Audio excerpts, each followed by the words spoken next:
November மாதத்து மழையில் நாக்கு வறண்டு கொஞ்சம் துடிக்கும். எச்சிலை விழுங்கும் பொழுது வறண்டு தொண்டை வலிக்கும்.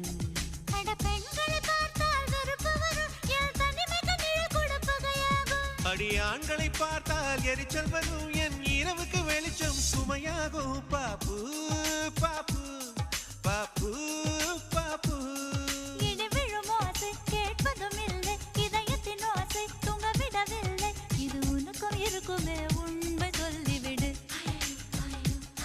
லலலு லலலு லலலு லலலு